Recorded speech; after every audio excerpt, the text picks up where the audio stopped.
Olá, meu nome é Gabriel Moreno, eu sou acadêmico do curso de Matemática aqui da UFGD e junto com a professora Vanderleia Rodrigues, também da UFGD, eu sou autor do trabalho intitulado Modelos Matemáticos Aplicados ao Crescimento de Peixes. E aí, como o próprio título já diz, a gente vai analisar aí dois modelos matemáticos e o principal objetivo é testar a eficiência desses modelos para descrever o fenômeno que a gente está analisando, que é o crescimento, a variação no crescimento de peixes. Vamos lá. Então, como eu disse, o presente trabalho apresenta uma comparação entre dois importantes modelos, que são os modelos matemáticos de von Bertalanffy e de Gompertz. Começando aí pelo primeiro, de von Bertalanffy, esse ele se baseia no princípio de alometria e ele é matematicamente expresso por essa EDO, essa equação diferencial. Então, a derivada do peso no tempo é igual a um alfa. Essa alfa é a taxa de anabolismo do peixe, que é a taxa de síntese de massa por unidade de área, vezes esse S. Esse S é a superfície externa desse peixe, menos um beta, que é a taxa de catabolismo, por sua vez, ou seja, a taxa de diminuição da massa por unidade de massa. E o P é justamente o peso, certo? Essa EDO, a gente consegue reduzir ela, fazendo alguns ajustes, a uma equação diferencial de Bernoulli, que é o que a gente tem em 2 aqui.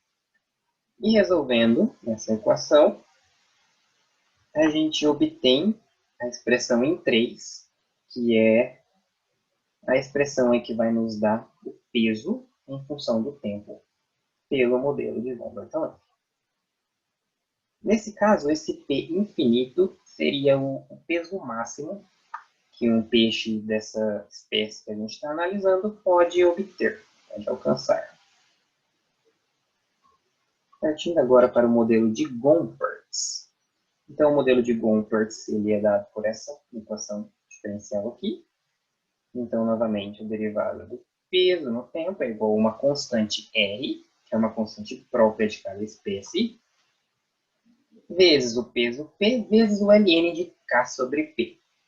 Nesse caso, o K ele é a mesma coisa que o P infinito no modelo anterior, ou seja, é o peso máximo aí que o peixe vai poder obter. E resolvendo essa equação diferencial, nesse caso a gente resolve por separação de variáveis, a gente encontra a expressão de Gompertz aí para o peso em função do tempo, onde esse P de zero aqui vai ser o peso inicial.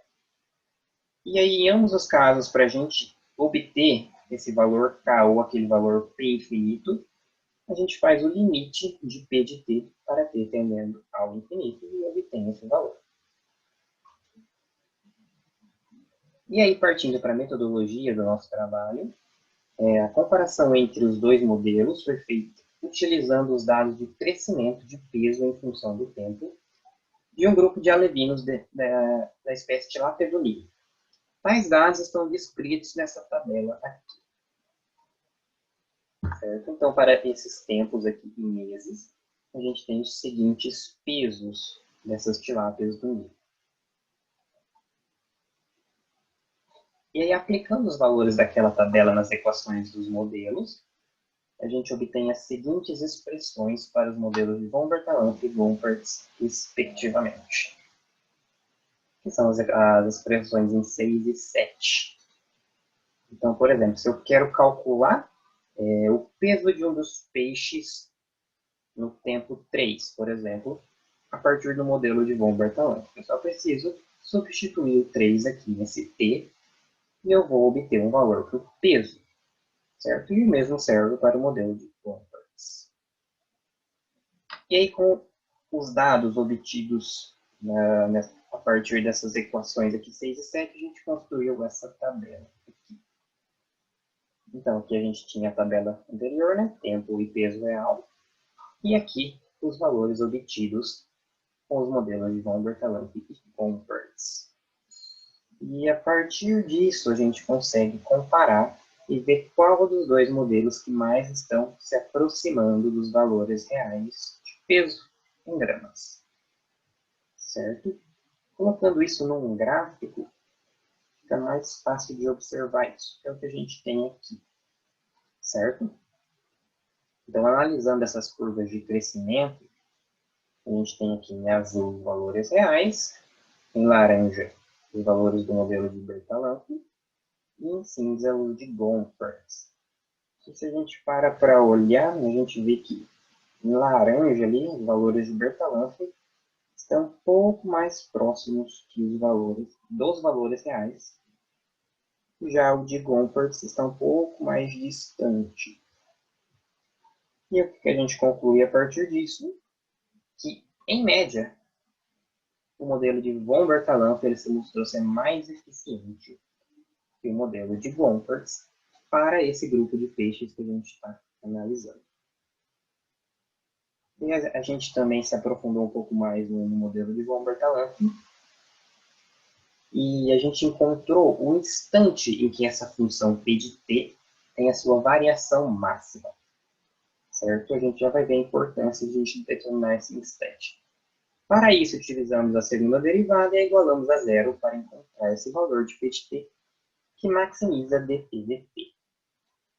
E as expressões para a primeira e a segunda derivada são essas. Então, concluímos que esse T', que é o ponto de inflexão dessa curva P de T, é dado por 2,79 meses, nesse caso, que são aproximadamente 83 dias. E esse ele vai ser o instante de maior variação no peso do peixe. Certo? É nesse instante que o peixe tem a maior variação no seu peso. Portanto, e esse peso, nesse instante, quando a gente substitui aqui nessa equação, a gente encontra que é aproximadamente 42,18 gramas. E na prática é importante a gente encontrar esse ponto de inflexão na curva, porque, por exemplo, no Pantanal, algumas espécies de peixes, a pesca dessas espécies só é permitida a partir do momento em que o peixe ultrapassa esse ponto de inflexão da curva, ou seja, esse instante de maior variação no seu peso. E aí, partindo para as considerações finais, a gente viu que os modelos de von Bertalanffy e Gompertz são favoráveis para a análise do crescimento dessas tilápias. Ambos ficaram bem próximos. E a análise desses modelos permitem determinar parâmetros de crescimento na engorda da espécie, fazer prognósticos de peso em função do tempo, assim como determinar essa idade do peixe que produz maior crescimento em peso. Pode contribuir para o produtor otimizar a produção.